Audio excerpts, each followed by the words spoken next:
To be or not to be? That is the question.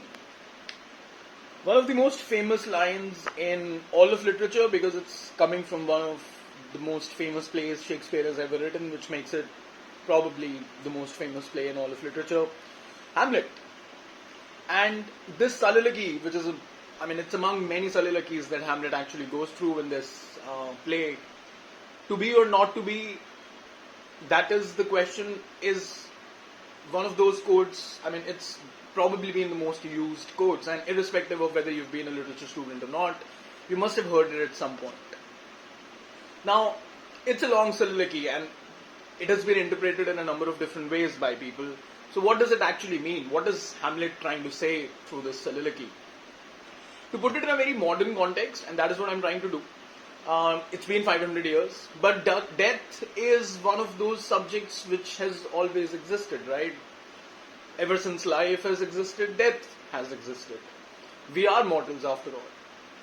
And Hamlet here has reached in a position where I'm sure a lot of people have thought about it this way anyway, without even reading the play. Sometimes life just sucks too much, and sometimes life is just too difficult. So, what is the more noble thing to do? To live on or to end it? Whether it's nobler in the mind to suffer the slings and arrows of outrageous fortune, things that are beyond your control, your destiny, the bad things that keep on happening, in spite of the good intentions, in spite of good actions also sometimes, but irrespective, you're not putting that blame on yourself. Hamlet's father was murdered by his uncle Claudius. And in spite of that, Hamlet has been unable to take revenge on his father, which was what was expected of him as a son, as a prince of Denmark. Not only has Claudius killed his father, murdered his father, but he's also married his mother. So that's another issue where Hamlet has practically lost all respect for his mother, Gertrude. And just before he is about to take some sort of an action, he stands there and he's contemplating about the choices that he can make. What is nobler then? Yeah, fine, your life sucks. So either you go on fighting and go on standing against everything, all the outrageous fortune that is coming your way, or you end it. And as much as a lot of critics have always processed it as him contemplating whether to commit suicide or not, that is not entirely true, right? Yes, there is a lack of control that people have over their lives. Hamlet has it too.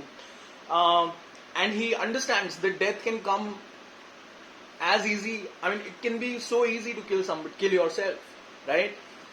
He mentions, the weapon that he mentions in this soliloquy is a knitting needle. That's, it's such a small thing to end such a big thing, your life. And while his conscience is not helping him, he's only trying to reflect what happens after death. Even if he gathers the courage to kill himself, even if he can go to the other side, the problem with the other side is, what happens then? Right? What happens if you go to that unending sleep? The only concepts that we are familiar, irrespective of religions, are heaven and hell, right? You do good things and you do good shit in your life, you probably go to heaven. You do bad shit, you probably go to hell. Now, we are living in a world where the number of atheists has anyway increased, and I know how most of you feel about these concepts. But irrespective of your belief, there is no guarantee, right? Nobody has come back and told us, okay, this is what happens. So that is what Hamlet is going through. And all that uncertainty is telling him, what if, okay, fine, he wants to probably end it, even if it's a reflection on suicide. He's saying that even if I am confident enough and powerful enough to kill myself, what happens after? What happens in that sleep? We have absolutely no control over our dreams. What if there is no heaven and hell? What if it's even more troubling?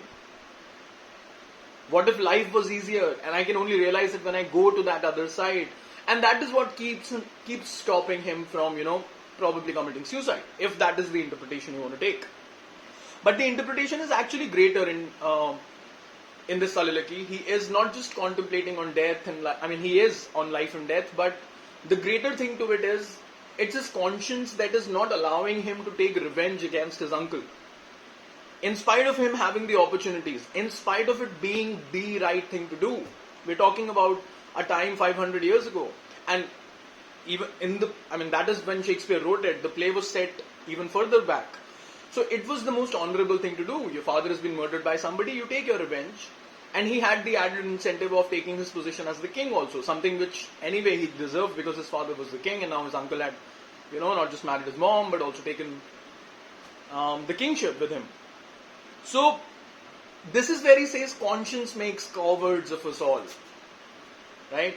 And it's more about a reflection on life and what happens after death, and actually it all turns out into a circular loop, because if life is really tough and your life sucks and you want to kill it, you want to end it, there is no certainty what happens on the other side. What happens in that sleep, in death? What if it's even more troubling? And that is the reason that it's a circular loop.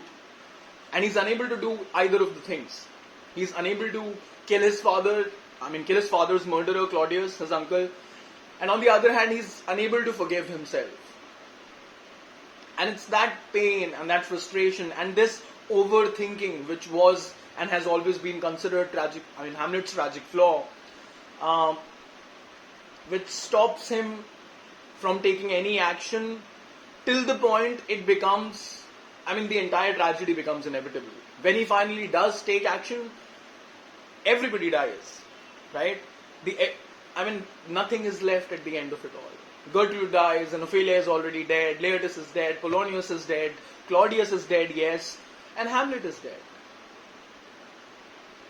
So again, to be or not to be, that is the question. If Hamlet can ask it of himself, we can all ask of ourselves. A lot of us do. India and Indian students are leading the number of suicides that happen every year. So it's food for thought. What if the other side of the world is not better? What if it's even more terrible than what we have here? Plus, it also takes away from you the opportunities of whatever little happiness you can get in this life, right? We all have dreams and aspirations. And in spite of life being really shitty, we all want to achieve those small or big targets eventually and be proud of ourselves. So that opportunity is also gone, right? This is the easiest thing to do.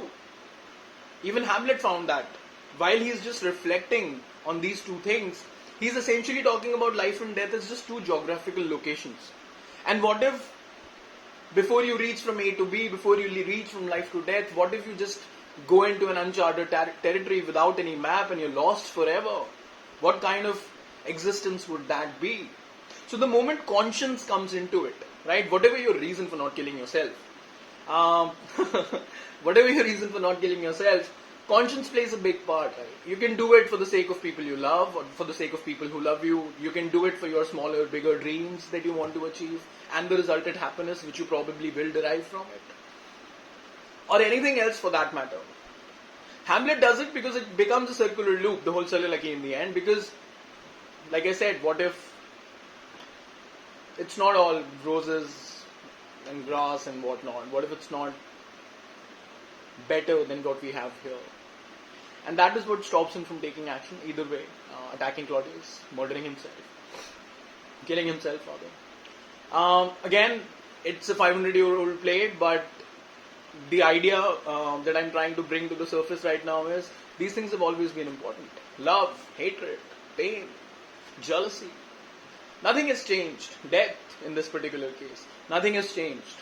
That is why Shakespeare was a genius. That is why these reflections and these quotes and these soliloquies have become so popular over the years. There are other people who have discussed other interpretations.